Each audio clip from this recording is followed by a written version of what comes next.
Stars, कैसे हैं आप सभी। Welcome back to the new class. और हम पढ़ रहे हैं grammar pinnacle for class 3rd by Eduraise India and by Amit publishing house. तो मेरे प्यारे बच्चों, आज हम स्टार्ट करेंगे एक न्यू चैप्टर नंबर 26 और हमारे चैप्टर का नेम है एस्से राइटिंग। यानी कि इस क्लास में आज हम एस्से राइटिंग सीखेंगे, कैसे हम किसी भी टॉपिक पर कोई एस्से लिख सकते हैं। So, writing an essay is not simply about meeting the required word count. Essay का मतलब केवल word count को meet करना नहीं होता है। It must be made interesting by organizing it into the following 3 main parts. अब आपको essay interesting बनाने के लिए कुछ main parts को following way में arrange करना होता है। वो कौन से वे हैं, आइए जानते हैं। सबसे पहले आप इंट्रोडक्शन लिखते हैं, देन आप बॉडी लिखते हैं, उसके बाद में आप एस्से का कंक्लूजन लिखते हैं। चलिए अब इन सभी पार्ट्स को हम एक एस्से के एग्जाम्पल से समझेंगे कि कैसे हम किसी एस्से को लिख सकते हैं। तो यहाँ पर सबसे पहला टॉपिक आपको दिया गया है माय मदर। आप अपनी मदर के लिए एक एस्से लिखेंगे। So, a mother-child relationship is the most beautiful and blessed relationship in the world. यानी कि एक मदर और चाइल्ड का जो रिलेशनशिप है वो बहुत ही सुंदर और एक ब्लेस्ड रिलेशनशिप है इस पूरे वर्ल्ड में। We know our mother by different names. हम मदर को बहुत अलग अलग नामों से जानते हैं। A mother is God's gift to a child. अब बात करें जो मदर है वो भगवान के द्वारा दिया गया एक तोहफा है। It is said that since God could not take care of every child on earth, जैसे कि हम सबको पता है भगवान अर्थ पर आकर हम सबकी टेक केयर नहीं कर सकते हैं। He sent mothers, इसीलिए उन्होंने अर्थ पर मदर्स यानी कि माँ को भेजा है। She does so much for each of us, यानी कि हर एक माँ हम सभी के लिए बहुत कुछ करती हैं। My mother, Mrs. Diba Karim, is tall, quite fair, with long black hair and a smiling face. यहाँ पर जो बच्चा है वो अपनी मदर को डिस्क्राइब करता है कि मेरी मदर का नाम मिसेस दीबा करीम है, वो टॉल है, क्वाइट फेयर कलर है, बहुत ही लॉन्ग ब्लैक हेयर है और एक स्माइलिंग फेस है।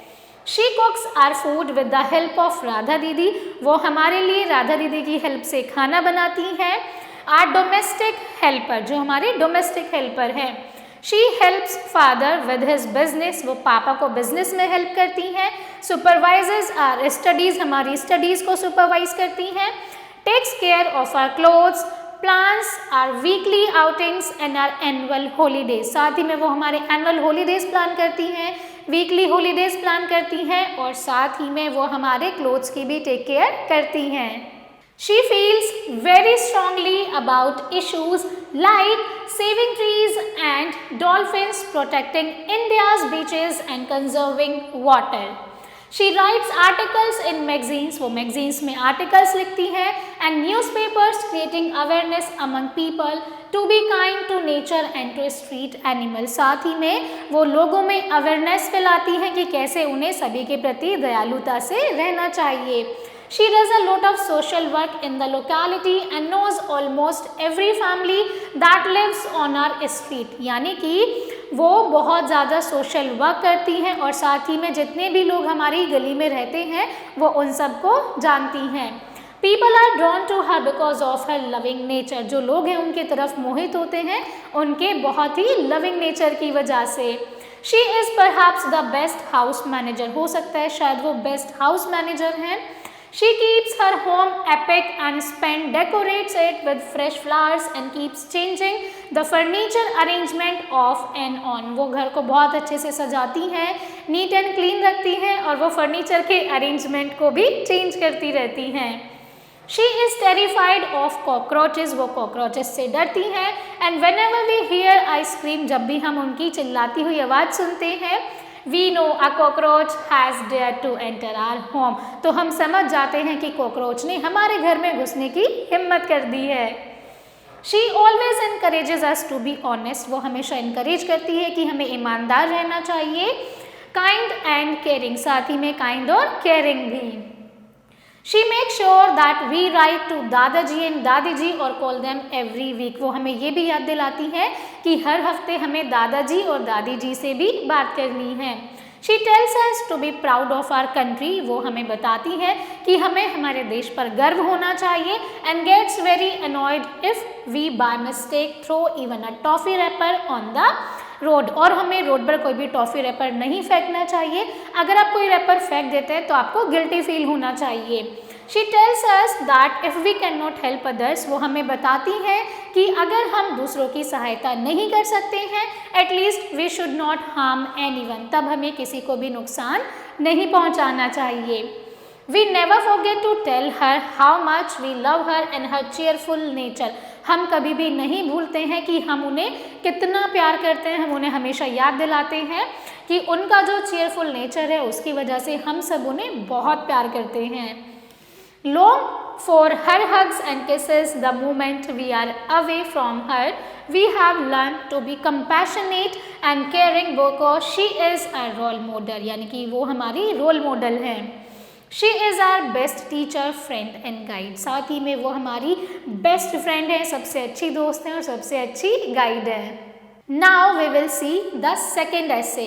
सबसे पहला एसे बच्चों हमने देखा था मदर के ऊपर, जहाँ पर एक बच्चे ने बहुत ही अच्छे से एक मदर के लिए एसे लिखा हुआ था, अपनी मदर को डिस्क्राइब किया हुआ था। इन द सेम वे हमारे पास एक सेकेंड एसे है and the topic is city parks. Today's life is full of hectic activities, यानी कि आज की जो लाइफ है वो बहुत ही हेक्टिक एक्टिविटीज़ से भरी हुई है। We need parks specially in cities, otherwise life will become impossible, यानी कि हमें शहर जैसी जगहों पर पार्क का होना बहुत ज़रूरी है, वरना हमारी जो लाइफ है वो बिल्कुल इम्पॉसिबल हो जाएगी। The smoke rising from vehicles and factories pollutes the air in the big cities. अब जितनी भी फैक्ट्रीज हैं, जितने भी व्हीकल्स हैं, उनसे निकलने वाला जो धुआं है वो हमारी एयर को पोल्यूट करता है। The city folks do not have the same opportunities for exercise in the open air as those afforded to villages country life, यानी कि अब शहर के जो लोग हैं वो इस चीज़ का बिल्कुल भी आनंद नहीं उठा पाते हैं। जैसे कि गांव के लोग बाहर खुली हवा में एक्सरसाइज कर सकते हैं, शहर के लोग खुली हवा और पार्क्स में एक्सरसाइज नहीं कर सकते हैं due to the polluted air. The way to help the urbanities in this regard is to create large open spaces developed as parks and pleasure grounds. इसीलिए अब जितनी भी अर्बन सिटीज़ हैं, जितने भी अर्बन एरिया है, वहाँ पर बहुत ही ओपन स्पेसेस हैं, उन्हें बहुत सारे बड़े बड़े ग्राउंड्स भी डेवलप करने चाहिए। Park serves as the lungs of big cities, अब जो पार्क्स हैं वो बड़े बड़े शहरों का फेफड़े हैं, यानी कि वो लंग्स की तरह काम करते हैं। This enable the citizens to relax and breathe fresh air, यानी कि ये क्या करते हैं, लोगों को फ्रेश एयर के थ्रू ब्रीथ करने में हेल्प करते हैं। Young men and women, children and old people find parks to be the panacea for all the ills of the city life. अब जितने भी young men हैं, women हैं, बच्चे हैं जो old हैं, वो parks को एक as a panacea find out करते हैं as the ill of city life. In the morning, सुबह में we see all people and women doing yoga, exercises and using laughter as medicine. हम सुबह देखते हैं कि जितने भी all people हैं, जितने men and women हैं, वो एक्सरसाइज करते हैं और साथ ही में लाफ्टर योगा भी प्रैक्टिस करते हैं। In the evening, शाम में children are seen frisking about after the day's hard work, और वहीं पर बच्चे पार्क में खेलते हुए नजर आते हैं पूरे दिन की हेक्टिक लाइफ के बाद में। In the midst of the green grass, shady trees and flowers beds, we forget for a while the stuffy flats and factories that gives out polluted air. और जब हम पार्क में होते हैं, पूरे दिन की सफोकेशन और थकान के बाद पार्क में जाते हैं, फ्रेश एयर फील करते हैं, ब्रीथ करते हैं, तब हम बिल्कुल ही भूल जाते हैं कि कौन सी फैक्ट्रीज, उनसे कौन सा निकलता हुआ धुआं और हमारी एयर को पॉल्यूट करता है, हम सब कुछ भूल जाते हैं। The municipal corporation should pay attention to the cleanliness of the city parks. अब जो म्यूनसिपल कॉरपोरेशन है उन सभी को शहरों के पार्कों की देखभाल करनी चाहिए सो दैट वो क्लीन रहे और नीट रहे। Parks should become a source of attraction for one and all, जो पार्क्स हैं वो सभी के लिए अट्रैक्शन का वे होना चाहिए। I visit my neighbourhood park daily, मैं तो मेरे पास के पार्क में हमेशा ही विजिट करती हूँ। सो अभी तक बच्चों हमने जो ऐसे देखे हैं, हमने देखा है सबसे पहले हम इंट्रोडक्शन लिखते हैं, उसके बाद में हम बॉडी को एलैबोरेट करते हैं और एट द एंड हम उस पूरे ऐसे को कंक्लूड करते हैं। अब यहाँ पर आपको ऐसे लिखने के लिए कुछ टॉपिक दिए गए हैं। So write an essay on each of the following topics. इन सभी टॉपिक्स पर आपको ऐसे प्रैक्टिस करनी है। The person you like the most, सबसे पहले आप ऐसे लिखेंगे उस पर्सन के ऊपर जिसे आप सबसे ज़्यादा पसंद करते हैं। स्कूल पिकनिक, आप किसी स्कूल पिकनिक पर गए हैं तो आपको ऐसे लिखना है, या फिर आप अपनी हॉबी को लेकर ऐसे लिख सकते हैं। आप अपने नेबर्स पर ऐसे लिख सकते हैं, साथ ही में कंप्यूटर और माय फादर पर भी आप ऐसे लिख सकते हैं। तो मेरा सजेशन है बच्चों आप सभी के लिए कि इन सभी टॉपिक्स पर आप ऐसे प्रैक्टिस कीजिए, अपनी नोटबुक्स में लिखिए। So my dear children, that's all for today's class. I hope आपने इस क्लास में बहुत ज़्यादा इंजॉय किया है, क्योंकि हमने सीखा है कि कैसे आप किसी भी टॉपिक पर कोई ऐसे लिख सकते हैं जिससे आपकी जो राइटिंग स्किल्स है, जो थिंकिंग पावर है, वो इम्प्रूव होती है। So thank you so much for watching and learning with me. I will see you all in the next class. Till then keep learning and keep practising.